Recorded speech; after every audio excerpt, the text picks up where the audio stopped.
Erangel doesn't have much of a backstory. It's a vaguely Soviet, post-apocalyptic, dystopian, abandoned hellhole full of guns and homes to loot. And you and 99 strangers are jumping off of a burning plane right into it. Your parachute will ensure the fall doesn't kill you, but once you're down there, it's you against the island. 99 strangers are on the hunt for you and each other. Every single one of them wants to be the last one standing. Every single one of them wants to win. They loot homes as soon as they land, hunting for weapons and armor, scrounging the map to find anything that could be of use, looking down your sights as you open the door and a guy with a shotgun blasts you in the face. People have always wanted a Battle Royale video game, but it never happened. First came the original teen deathmatch island Battle Royale. The Japanese book and movie told the story of 42 students dropped on a deserted island and forced to kill each other until only one was left.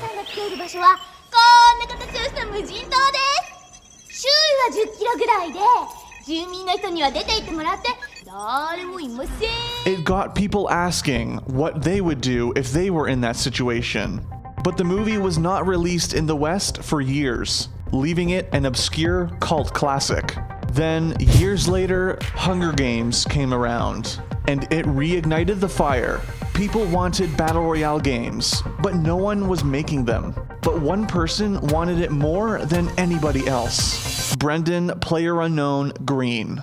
Brendan Green was not a game designer. He was an Irish photographer and web designer who followed the love of his life to Brazil.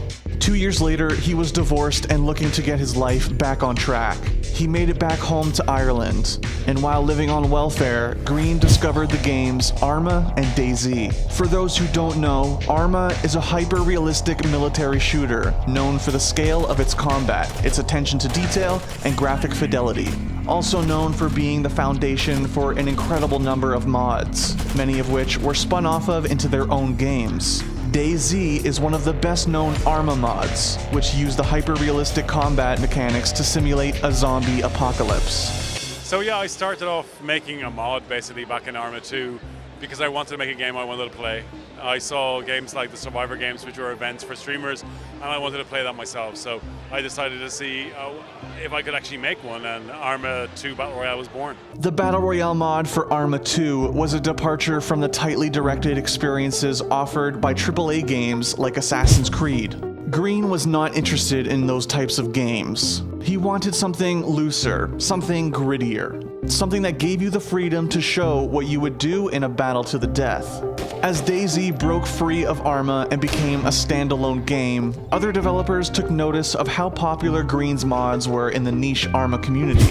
Sony Online Entertainment, now known as Daybreak, hired Green as a consultant on their own DayZ-style zombie survival game. That mode eventually became H1Z1 King of the Kill, but by February 2016, Green had moved on. He was headed to Korea, where he got an interesting offer. Chang-Han Kim, a Korean game designer working for Bluehole, wanted to make a Battle Royale game. He was inspired by DayZ, but when he researched the Battle Royale format more and more, he kept coming across Green. And less than 1 month later, he was Bluehole's creative director. Development moved fast. Green and Kim's team had the autonomy to create the game that they wanted, and they wanted it to be playable within 1 year. The game started its development in early 2016, and the plan was to follow an early access schedule. Green and Kim wanted to get the game in customers' hands fast for a low cost, and keep improving it over time. But the foundation needed to be laid down before anything else.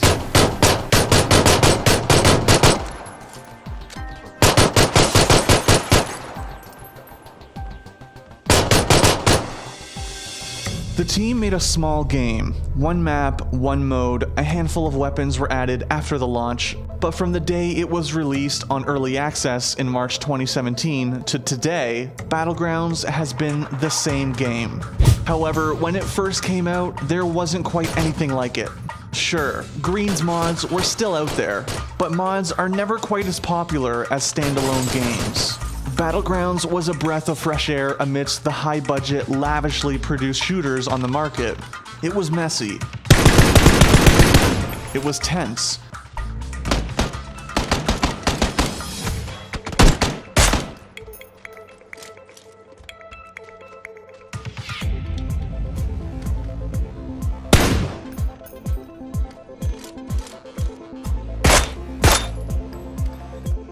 And it was complicated, but most importantly, it was fun. The island is the most important part too. While Green has said that his team is working on more maps, Erangel will always be the most iconic thing about Battlegrounds. It's the game's main character, with familiar landmarks, wide open spaces, and bizarre, unique topography. It's not realistic. Swamps, farmland, mountains, and towns all mingle together to make a backdrop that has much of a hand in the action as the players do. And the players came to Battlegrounds fast. For only $20, they got to live the fantasy of surviving the apocalypse. The game's player base grew every week. 10 million rounds of Battlegrounds were played in the game's first 4 months, and it made $11 million in 3 days. By April, it had sold 1 million copies. 1 month later, it was at 2 million. The next month, it hit 4 million. In August, Battlegrounds became the most played game on Steam in terms of concurrent players. By September, it had beaten Dota 2's record of 1.29 million concurrent players. By October, it had hit 2 million players on Steam, and became the most popular game in South Korean PC bungs, beating longtime king League of Legends. When the game cracked 2 million copies sold, Bluehole held a charity invitational tournament. I killed him? Let's go, baby! Woo! 3 months later, ESL held the first major Battlegrounds tournament, cementing a possible esports future for the game. Green told GamesIndustry.biz that he has always envisioned his mods to be a spectator sport someday, and his baby was finally taking its first steps. People still ask if Battlegrounds can be an esport. It has the audience and the player base. The only problem is the logistics. Gathering 100 people for a LAN tournament is not the easiest thing in the world, which might limit it to events like ESL 1s and DreamHacks. But esports is not the only place Battlegrounds is growing. The game is selling more and more copies by the day, and even bigger companies are taking notice. Tencent made a deal to publish the game in China. Facebook cut a streaming deal with Bluehole. Epic Games, who assisted in modifying the Unreal Engine for Battlegrounds, made a Battlegrounds-inspired play mode for their game Fortnite. And Microsoft touted a timed console-exclusive version of Battlegrounds for Xbox One at E3 2017. We can't wait to bring PlayerUnknown's Battlegrounds exclusively to Xbox One later this year with an update for Xbox One X enhancements shipping with the final version. Battlegrounds' future is bright. There's no sign that the game will stop growing anytime soon, and with imitators starting to crop up, that just gives Battlegrounds more chances to innovate and be better than the competition. Battlegrounds is the beginning of a new video game genre, and no one saw it coming.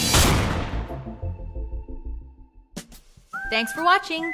If you want more great content, be sure to hit that subscribe button.